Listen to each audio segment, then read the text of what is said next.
Bismillahirrahmanirrahim. Assalamualaikum warahmatullahi wabarakatuh. Hamdan wa syukrah lillah wa sallu ala rasulillah, amma ba'd. Puji syukur kita atas kehadirat ilahi Rabbi, salawat serta salam kepada Nabi. Baiklah, sebelum masuk ke dalam pembahasan ini, kami dari kelompok 4 dengan membawakan judul materi sintesis asam lemak dalam rangka untuk memenuhi salah satu tugas mata kuliah metabolisme energi dan zat gizi makro dari dosen pengampu Ibu Justiul Fasyah SKM MPH. Kami beranggotakan sebanyak 10 orang yang diantaranya ada saya sendiri, Nurhanisa, Nursam, Adinda Talia Salsabila, Syafira, Zulkiyana, Ernita, Nurul Faisa, Nur Anissa, Mursida, dan Nur Anissa Ashari. Dan untuk mengefisienkan waktu, langsung saja saya akan masuk ke dalam materi pertama, yaitu asam lemak. Nah, asam lemak adalah asam karboksilat dengan rantai alimfatik panjang, baik jenuh maupun tak jenuh. Hampir semua asam lemak alami memiliki rantai tak bercabang dengan jumlah atom karbon genap mulai dari 4 sampai 28. Asam lemak biasanya diturunkan dari trigliserida atau fosfolipida. Asam lemak terdiri dari 2 jenis, yaitu asam lemak jenuh yang tidak memiliki ikatan rangkap. Oleh karena itu, asam lemak jenuh adalah asam lemak yang jenuh dengan hidrogen karena ikatan rangkap mengurangi jumlah hidrogen pada masing-masing karbon. Masing-masing karbon dalam rantai memiliki 2 atom hidrogen, kecuali karbon omega di ujung yang memiliki 3 hidrogen. Karena asam lemak jenuh hanya memiliki ikatan tunggal.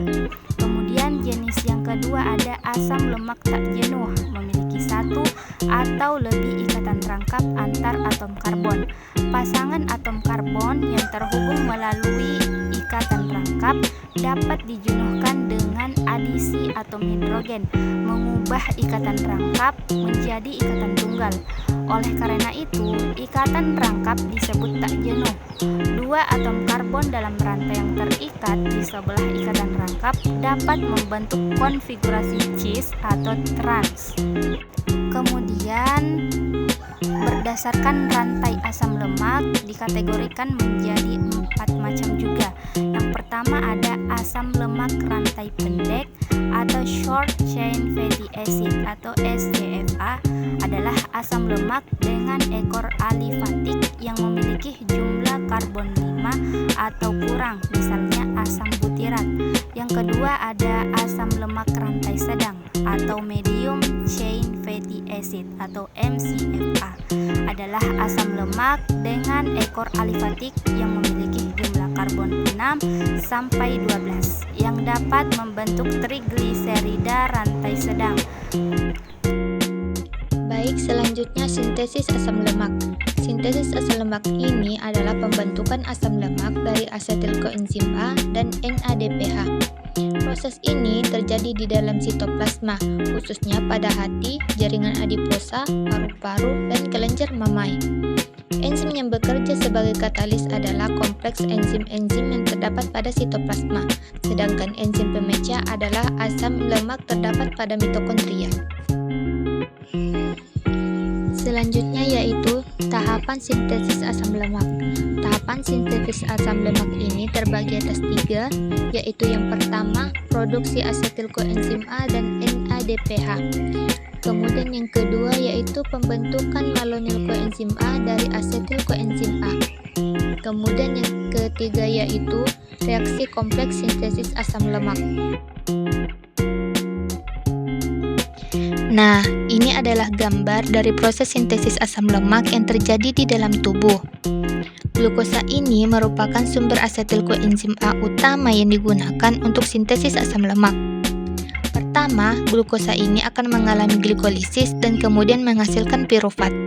Pirufat ini berada di dalam mitokondria dan akan diubah menjadi asetil koenzim A oleh kerja enzim kompleks dehidrogenase pirufat. Asetil koenzim A akan meninggalkan mitokondria dalam bentuk sitrat, yang merupakan senyawa utama di dalam siklus Krebs. Di dalam sitoplasma, sitrat ini akan melepaskan OAA dan menjadi asetil koenzim A kembali. Lalu, Asetil koenzim A yang terbentuk ini akan diubah menjadi malonyl koenzim A oleh asetil koenzim A karboksilase. Nah, malonyl koenzim A ini nantinya akan memasuki proses sintesis asam lemak dengan bantuan NADPH.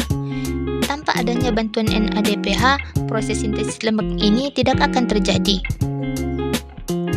Lalu, malonyl koenzim A akan ditransfer ke FAS melalui serangkaian kondensasi, reduksi, dan dehidrasi.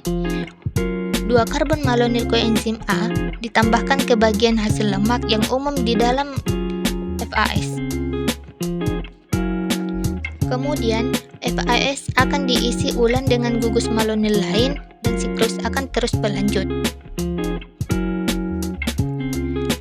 Asam lemak pertama yang terbentuk adalah palmitat dengan Ce16, yang nantinya palmitat ini jika tidak dibutuhkan dalam tubuh sebagai sumber energi akan diikat oleh gliserol 3P menjadi trigliserida.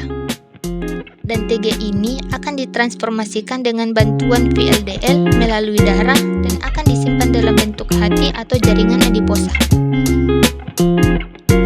Setiap putaran akan menghasilkan penambahan 2 gugus karbon ke bagian asam lemak dan penggunaan 1 ATP, 1 asetil koenzim A, dan 2 NADPH. Cukup sekian penjelasan sintesis